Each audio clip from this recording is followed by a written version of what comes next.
Wala kang pakialam kahit anong idikit ko dyan. No, wala kang pakialam. Bakit? Yo mga tol, brad and sis. Tol, laki nga po pala. Wala nang paligoy-ligoy pa. Rektahin na agad natin kung para saan tong video na to. Itong video na to ay ginawa ko para sagutin yung isang brad.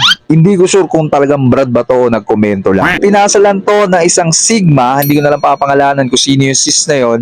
Siya na mismo yung nagbura nung pangalan nung brad ko, no. Hindi ko sure kung brad talaga to eh. So hindi ko na patatagalin pa to, hindi ko na pahahabain to. Basahin na agad natin yung komentong ikinomento niya sa aking TikTok account.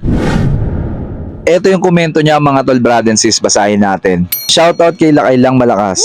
Nagdikit pa ng AKP sticker sa TGV fratwall niya. Oriented kaya yung brad na yan na ginawa ng content ang kapatiran. Tapos emoji na nakatawa. Ang bango-bango nila sa ibang fraternity, pero kung makahilap pababa sa kapwa brad, wagas. Emoji ulit na nakatawa. Iyon ang maanghang niyang komento mga tol, brad and sis. Dito sa ididikit ko, kita nyo ba? Ayan, kita nyo ba yung sticker ng mga kaibigan nating Alpha Kaparo? Ayan, kita nyo ba? Yun ang ikinomento niya, napakaanghang nung sinabi niya, grabe. Sobrang init, no? Galit na galit. Gustong manakit, no? Nitong brad na to, hindi ko alam kung nakikinervyos lang to, no? Alam mo ba yung istorya itong sticker na to kung bakit siya nandyan? Kung hindi mo alam, try mong panoorin yung mga nakaraang videos ko para malaman mo kung bakit nandyan yan. No, hindi ko na ipapaliwanag kung bakit nandyan yung sticker ng mga kaibigan nating Alpha Kaparo.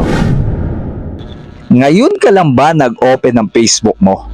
Ngayon ka lang ba nakakita ng 3 skillion vlogger o content creator na gumagawa ng mga ganitong content about sa ating kapatiran? Ngayon ka lang ba nagbukas ng Facebook mo? Tol, kung totoong brad ka man, napakadami ng content creator na kagaya ko.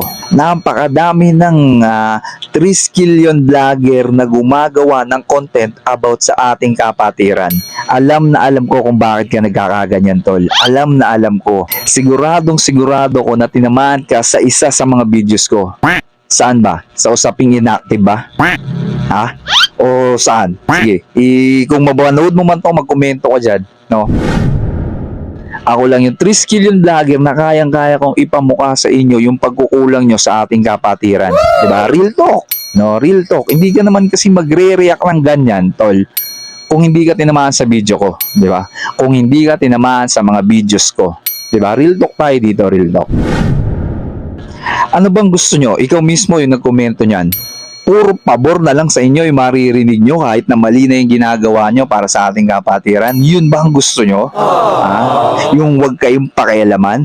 So bilang isang 3 skillion din kagaya mo, siguro naman pwede kitang payuhan. No? Masakit lang ako magsalita, pero lahat na sinasabi ko dito, para sa'yo, para sa inyo. No? Wag puro pabor yung gusto nyo mapanood sa inyo. Manood din kayo ng mga ganitong video, yung may real talk. Alam ko naman na maraming nagagalit sa akin kasi nayayabangan, kala mo daw ko sino ko. Alam ko naman yun. No, alam ko yun. Kasi ganito ako eh. Eto ko. Hindi ako nagpapaka-plastic. No, eto talaga ako. No, sasabihin ko kung ano yung nararamdaman ko. Ano na naman sasabihin nyo? Mag-GT muna ako? Tapos meron pa nga ako isang nakitang komento dun eh. Ang sabi ganito eh. Parang gusto ko pa raw maging founding father. Ang hirap kasi sa atin mga tol, no? Real talk. Ang hirap sa atin kapag nakakarinig tayo ng mga ganitong usapin, yung mga ganitong pag-uusap, ang bilis nating masaktan. Kasi totoo eh. Diba? Real talk eh. Diba? Totoo. Pero sana lang mga tol, brad and sis, wag lang tayong puro FS. No? Wag lang tayong puro cap.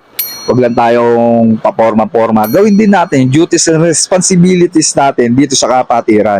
Nakakalimutan nyo na kasi. Tapos kapag nakakita kayo ng mga ganitong video, galit na galit kayo. Kaya galit na galit ka kasi hindi mo kayang tanggapin na ito puro sticker ng Taogama, ng iba't ibang chapters, tapos makakita ka ng sticker ng Alpha Kaparo. Kung hindi mo kayang tanggapin yun, tol, wala naman ako magagawa. Saka wala kang pakialam kahit anong idikit ko dyan. No, wala kang pakialam. Bakit? Akin yan.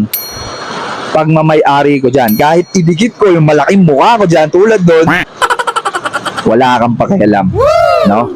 Akin yan. Ito lang gusto kong sabihin sa iyo kung sino ka man nagkomento niyan. Hindi ako nagagalit sa iyo kasi opinion mo yan. So sana itong opinion ko, igalang mo din. Ganun lang yun, tol. Respetuhan lang tayo. Kung gusto mong makakuha ng respeto, ay matuto ka rin rumespeto. Ganun lang kasimple yun, tol. Yun lang mga tol brothers, sobrang na-miss ko yung ganitong content, kaya pagpasensyaan nyo na, medyo mahaba yung sinabi ko. Babalik tayo sa mga ganitong content, pahapyaw-hapyaw lang pero babalik tayo sa mga ganito, at saka si Kumpo tol, ibabalik natin. Wow. No? Yun na nga mga tol brothers, pasensya na kayo, medyo umuulan na sa labas, kung naririnig nyo, tatapusin ko na itong video na to. Siyempre papasalamatan ko muna ang napakagandang cap na suot ko ngayon, ito.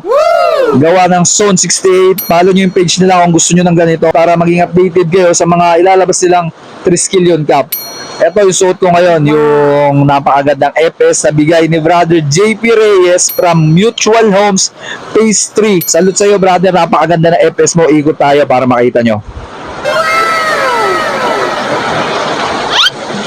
Yun lang mga tol brother and sis, tuloy-tuloy lang tayo, abante lang kung ano mang pagdaanan ng kapatiran natin. Abante lang tayo mga utol brother and sis. Maraming salamat sa solid na sumusuporta sa akin. Tol Lakay nga po pala.